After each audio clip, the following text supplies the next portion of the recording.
እሺ አይ ጥሩ ነው ይፋ ያደረጋችሁት እና ጋሺ በዚህ ልክ መድከሞት በጣም ይቅርታ፣ በድጋሚ ይቅርታ ጋሺ ማለት እያመላለስኩ በጣም ይቅርታ። መጀመሪያ የእኔ ድካም ከፈለግሽ ብዬሻለሁ። የእኔ ድካም ከፈለግሽ ድካሜን አቃይልኝ። የምደክምበቱ አንቺ ጋር ነው ያለው፣ እናንተ ጋር ነው ያለው የምደክምበቱ ነገር። ይሄ ነገር ቅረፉልኝ በቃ። ከዛን በኋላ እኔ አልደከምኩም። እኔ እንደው ይሄ በሞራን ነው የሚንቀሳቀሰው። እኔ እደክማለሁ እንዴ? እኔ ለልጆቼ ከብት እንዲህ ከብዳታል እንዴ? አይከብዳትም እኮ በሬ ትልቅ እንደ አይከብደው መቼም አካሉ ነው ተሸክሞታል የሚሄደው እና እኔ አይከብደኝም ምንም ነገር። እሺ ጋሼ ያው ማለት ከዚህ በፊትም አውርቻለሁ። ይፋም አንተን በስልክ ስጠይቀኝ እንዳወራሁት ነው፣ ግልጽ ነው። አንድ ወረቀት ነው የቀረኝ። እዛ ወረቀት ላይ ያው እንግዲህ ከዚህ በፊትም ከአንድ ሙለት ተናግሬያለሁ። ስለዚህ እዛ ወረቀት ላይ ፈርሞልኝ ነገራችንን ጉዳያችንን እንድንጨርስና በቃ እኔም የራሴን ህይወት መኖር እንድጀምር ነው ጋሼ። በጣም ግልጽ ነው። ይህን ብቻ ነው ፈልገው ነው ይፋ። የቀረ ጉዳይ ነገር ባታነሽ ጥሩ ነው። የቀረ ጉዳይ ይነሳል እሱ እኔ ያስተካክለዋለሁ አላልኩም። አምጥቼ እኔ ራሴ ሚዲያ ላይ ሳይሆን እኔ አሁን ማስፈርመው ቤት ላይ አስፈርመዋለሁ አላልኩም። ሚዲያ ላይ ማይሆን አሁን ወጣዬ ስለመፈራረሙ ሳይሆን አገናኝቼ ሁለታችሁም ተወያይተን ምን ብለን ቤት ላይ አስፈርመዋለሁ አላልኩሽም? ስለቀረ ጉዳይ ቆይ አላልኩም? ወጣዬ ምን አለ መሰለሽ ቤት ላይ ነው የሚፈረመው።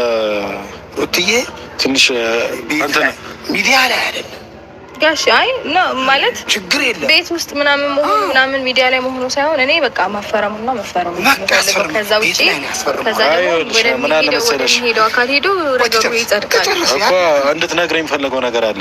ለዛ ነው እየነገረችኝ አይደለም። እኔ የምፈልገው ነገር እየነገረችኝ አይደለም። ምክንያቱም አብርሽ ብዙ ነገር ነው ያወራል። የተሰማውን ስሜትና ለምን እያደረገ ያለው ነገር ሁሉም ነገር ስለነገረን ነው እና አንቺም ደግሞ ስለደመደምሽ ውሳኔ ሳይሆን ውስጥሽ ላይ ያለው ነገር እና ለምን ወደዚህ ውሳኔ እንደገባሽ ሁሉም ነገር ማወቅ ስለምንፈልግ ነው ሩታዬ የጠራንሽ። ውሳኔ ምክንያቱም እስከዛሬ የተጨቃጨቅ ነው ይበቃል። ለጭቅጭቅ አይደል የሚጠራውሽ። እውነታውን እና ያለው ነገር በቃ ውስጥሽ ላይ ያለው ነገር እንድትነግሪን ነው። ኤፋ ስለ ውሳኔ የገባችበት ነገር ፕሮሰሱ ብዙ ነው ጋሽዬ። ማለት እኔ በአንድ ወደ እንደዚህ አይነት ውሳኔ አልገባሁም። እውነቱን ስነግራችሁ ረጅም ብዙ አስቤበት ብዙ እንትን ብዬ ነው።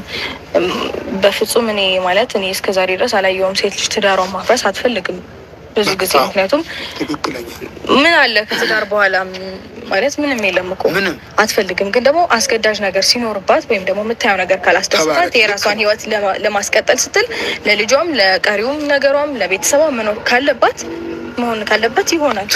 ገባ? ወደ እንደዚህ አይነት ውሳኔ ውስጥ የገባሁት እኔ በአንዴ አይደለም፣ ዘልዬ አይደለም እንደዚህ አይነት ውሳኔ ለመወሰን የተገደድኩትኝ። በጣም ብዙ ነገሮችን አሳልፌያለሁ በህይወቴ። ገባ? ማለት እኔ እንጃ። ሰው ለትዳሩ ክብር ከሌለው ታዲያ ምኑን ኖረ? እንደፈለገ እየሆነ ማለት ሰው ያየውን አይቷል። እኔ መናገር ምንም ትርፍ ነው የሚሆነው፣ ድካም ነው የሚሆነው። እኔ ራሴን ነው የማደክመው። ማለት ሰው ያየውን አይቷል።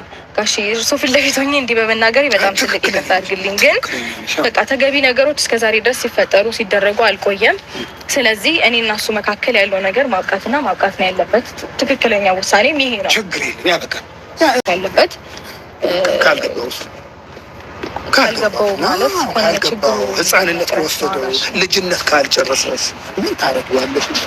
ታዲያ ጋሽ ማለት ይሄ ልጅነት አይደለም። አንቺ እኮ ወደ ትምህርት እያስተማርሽ ነው። ትክክለኛ ነው። እውነቴን እኮ ህፃን ልጅ ነሽ። ስለ ትዳር ትምህርት እያስተማርሽ ነው። እግዚአብሔር አምላክ ይባርክሽ። ሁለታችሁ ናችሁ በደንብ የምትተዋወቁት፣ በደንብ ትተዋወቃላችሁ እና ያለው ነገር ደግሞ በደንብ ሁለታችሁ ተዋወሩ። እኛ አይደል ወዴት ነው? በቃ ግልጽ ነው የኔ ፍላጎት፣ የእሱ ፍላጎት እንደዛው ግልጽ ነው። ማለት ሰው የግድ መናገር አይጠበቅበትም። በተግባሩ ካሳየ ይሄን ደግሞ ብዙ ጊዜ እየተገበሩ የቆየ ነገር ከሆነ የግድ እኮ ሰው አንደበት እስኪናገር መጠበቅ የለበትም ማለት ለእኛ በለሽ ብታወሩ የምሬ ነው። እግዚአብሔር ብታወሩ ደስ ይለኛል። የምሬ ነው። ሁለታችሁ ጋር ያለው ነገር በግልጽ ብትነጋግራችሁ ሁለታችሁ ብታወሩበት ደስ ይለኛል። እናወራው ነገር የለም ማለቴ እኔ ብዙ ጊዜ ማለት እሺ አሁን ለአንተ ብዬም ላውራው ለጋሽም ብዬ ላውራው ለሌሎች ሰዎችም ምናምን ብዙ ጊዜ እንደዛ ጋሽዬ አብርሽና ሩታን አንድ ላይ ያገናኛቸው በጣም ነው የሚገርመው። እንግዲህ አብርሽና ሩታ ለመታረቅ ወይ ደግሞ ለማስታረቅ እየሞከሩ ነው ማለት ነው። ግን ማለት ነው አብርሽ እኮ ነው የማይፈልገው። አብርሽ እኮ ተግባሩ ስራው ምናምን ብዙ በቃ የሆነ ብልግና ነገር ነውና ጋሽዬ ከሩታ ምንም ነገር አትጠይቋት፣ ይበቃታል። እስከዛሬ ተሰቃይታለች። በቃ ተዋት። እውነት ለመናገር በየተራ እየመጣችሁ አትረብሿት። እኔ ምንም ነገር ልልቻልም። እኔ በህይወት እያሉ እናንተ አትለያዩ ማለት ይሄ የማይሰራ ነገር ነው። የልጅ ነው ልጅ የሚፈልገው ሌላ ሴት ነው፣ ሩታን አይደለም። ስለዚህ ሩታ ትኖርበት፣ ህይወት ይቀጥላል። እሱ ብቻ አይደለም ወንድ። ሩታዬ በእውነት ይቅርታ ጠይቀች፣ እንደዛ አንከራተታችሁ ምናምን እያለኝ ማለት ነውና የኔ እናት እውነት ፈጣሪ ይጠብቅሽ የኔ ተግባራዊ